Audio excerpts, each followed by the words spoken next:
Hello there. In this video, I'm going to talk about my favorite hero. Now, you've probably heard of many heroes whenever you've heard about mythological stories. I mean, there's the obvious ones. There's Achilles. There's Heracles. There's Beowulf. There's so many. But I'm going to talk about one that you probably never heard of before. He's the Irish hero Cuchulainn. Yeah, bit of a tongue twister. In the description below, I'll have his name spelled out. I've heard it pronounced Cuchulainn. When I was in Ireland, I heard a few people say Cuchulainn. I think Cuchulainn is closer to the way it's supposed to be pronounced. I'm not sure. But however you pronounce it, I don't think the Gaelic phonetic police is going to arrest you or anything. Cuchulainn is a very colorful, interesting hero because he's pretty crazy. In Irish mythology, there are four cycles. There is the first cycle, which talks about the mythological history of Ireland. Sometimes this is called the invasion cycle. Then you have what's called the Ulster cycle. Then you have the Finn cycle or the Finian cycle, and finally you have the King cycle.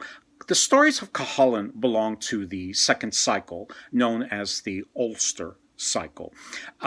These stories are medieval. However, the stories are believed to have taken place during the time of Christ, 2,000 years ago. The Finian stories, which come after, are supposed to be about 200 years after that. Who knows how far these stories began? I just know that they're supposed to take place during those periods, but the literature itself only goes back to, the manuscripts go back to the medieval times. So, with that said, so Cuchulainn is basically he's the greatest champion of a king in Ulster called King Conhor. Conhor Mac Nessa is his full name. Sometimes his name is modified to King Connor, and Cuchulainn is his greatest champion. Like other heroes, Cuchulainn has a strange birth. His father is none other but the war god Lu Lafada, he's described as Cuchulainn is described as having 7 fingers on each hand, 7 toes on each foot, 7 pupils in each eye. His hair is a certain way. He's a remarkable specimen of warriorhood, I suppose.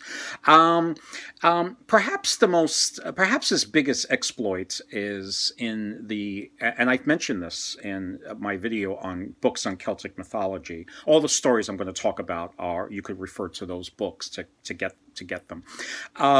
The centerpiece of Ulster literature is an epic called the Tain, also known as the cattle raid of Culann. And in that story, you have a battle between the men of Ulster and their mortal enemies, the men of Connacht. And Cuchulainn is exempt from this curse, which most of the Ulstermen are under, where during certain times of the year they suffer from labor pains and they're unable to fight. And Cuchulainn has to single-handedly defend Ulster from the Connacht men. This is all over a cow, actually. But I'm not going to talk too much about the cattle raids. I actually want to talk a little bit about before the cattle raids story. What's called the stories I'm about to talk about are called the Boyhood deeds of Cuchulainn. Not all of them, just a few of them.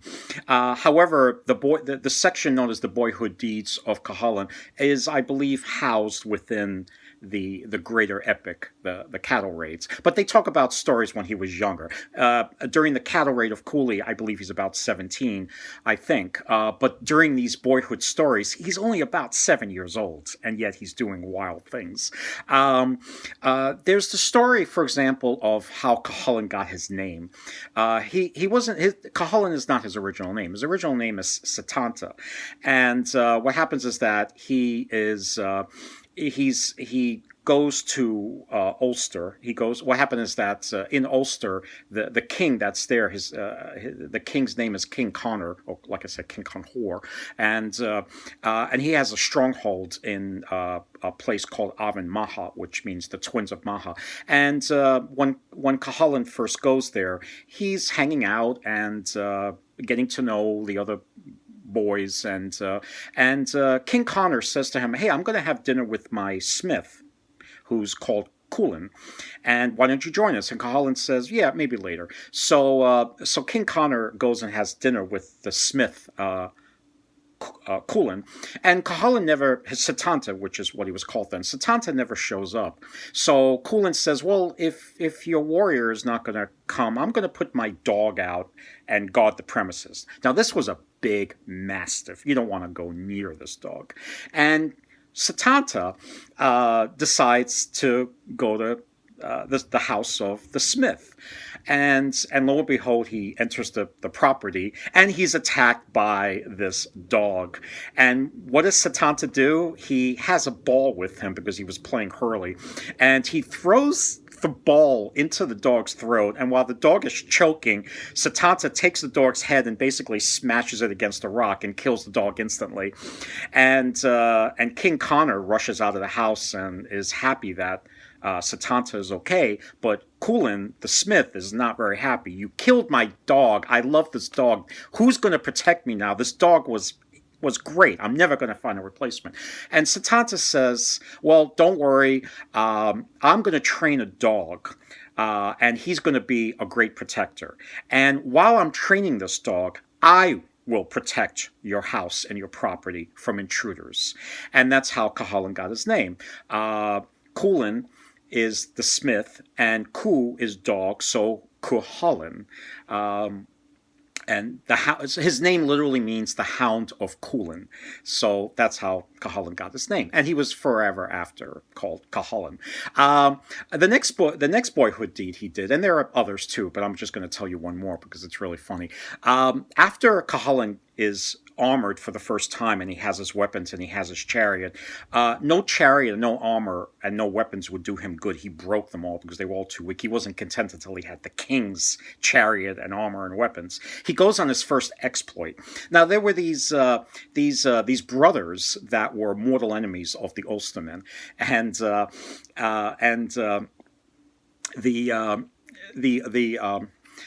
so they were mortal enemies, and he decides to go after them, and he decides to show his mettle by basically killing these three brothers. And these three brothers are grown men. They're battle hardened, but yet 7-year-old Cuchulainn actually has no trouble killing them easily, and he takes their heads as trophies because the ancient Celts were headhunters.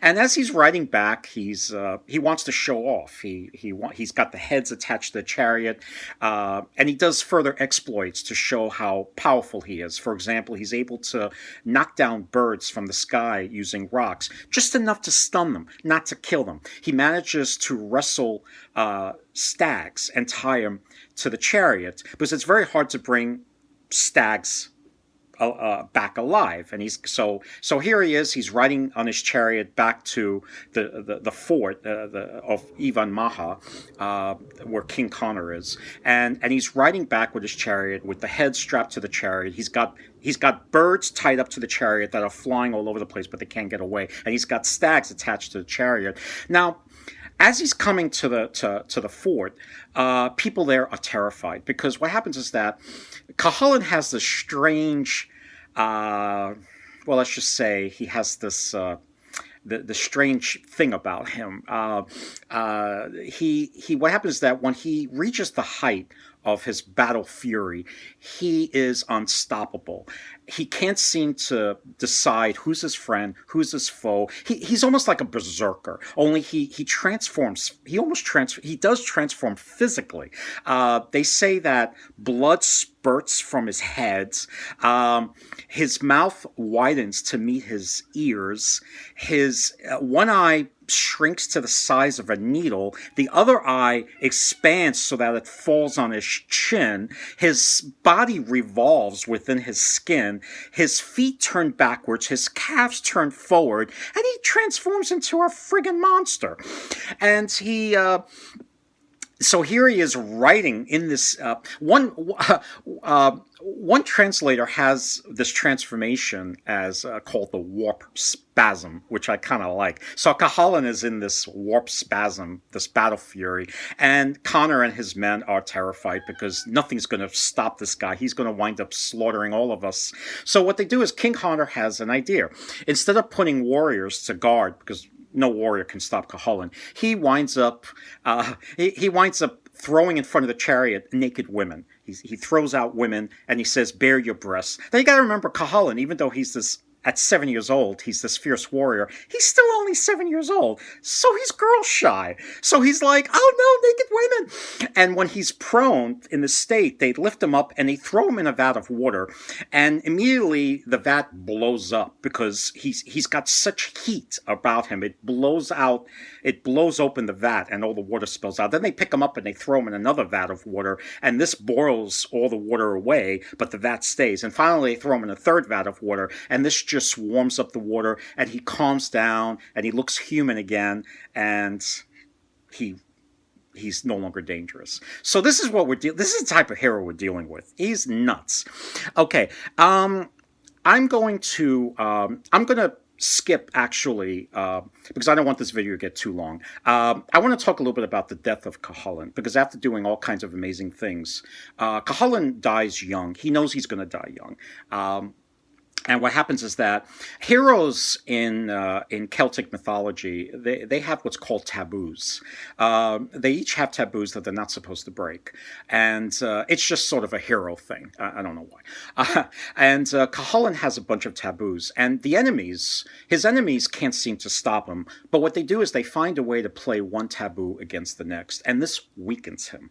For example, one of the taboos Cuchulainn has is that he could never decline an invitation to dinner, but he's also never allowed. Another taboo is he can't eat dog meat. So his enemies invite him to dinner, and he has to go. And then they give him dog meat, and he has to eat it. And this immediately weakens his arm that he uses to eat. And they play these taboos against each other to further weaken Cuchulainn until finally, in a battle, he dies by getting a spear thrust in him, and his guts spill out.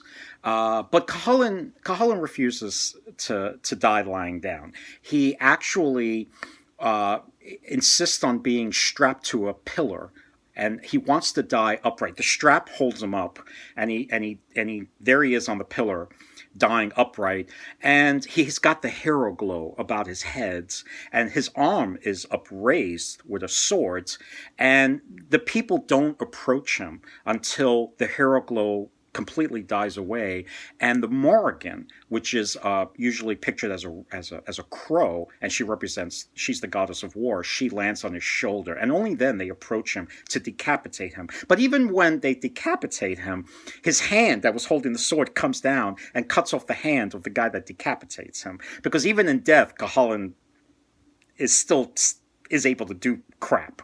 I have a statue here of Cuchulainn, actually. This is a little souvenir that is based on a famous statue that is in Ireland. It is in the National Post Office, and it's a famous statue. And here's Cuchulainn strapped to the pillar. See, here's the pillar. He's strapped there. Here's a shield. He's dying, standing up, and here's the Morrigan, the goddess of war, in the form of a crow that lands on his shoulder, and representing that he's this great warrior. And it's only when she lands on his shoulder and the hero light goes away from his head that people approach him, and they're like, okay, it's safe enough, he's dead enough. So this is a little reproduction. It's actually from Ireland. My sister picked it up for me.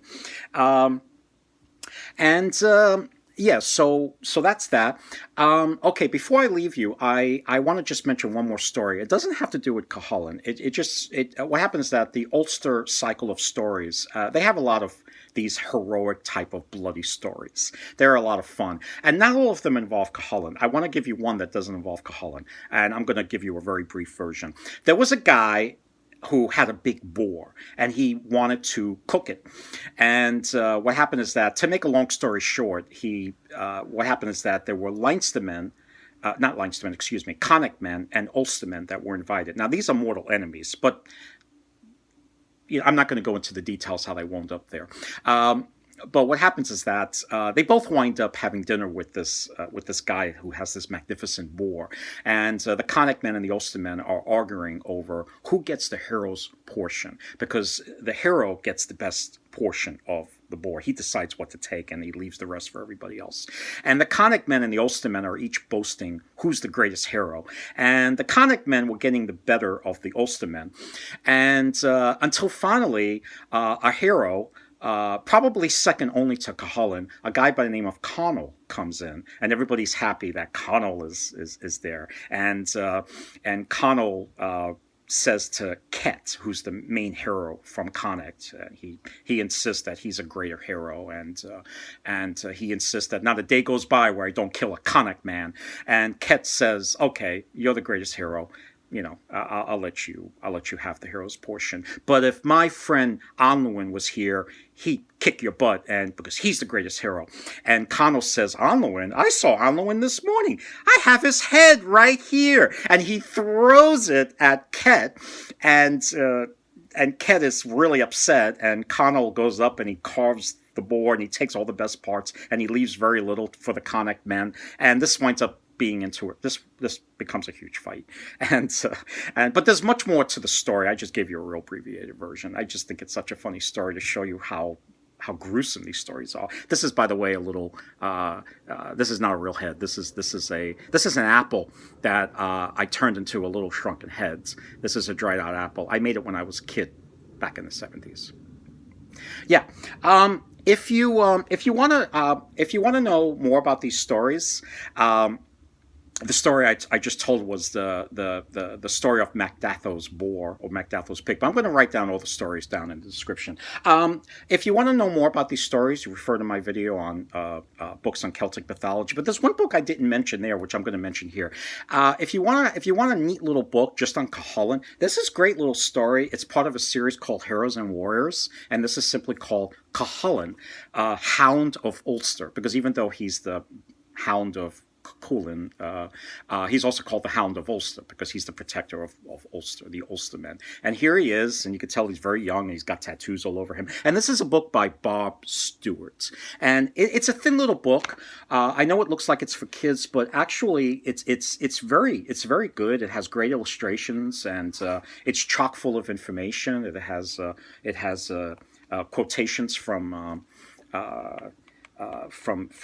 literature. Here he is fighting. Here he is killing the poor dog. Anyway, so that's a pretty good book just on Cuchulainn. Okay, so until next time, happy reading.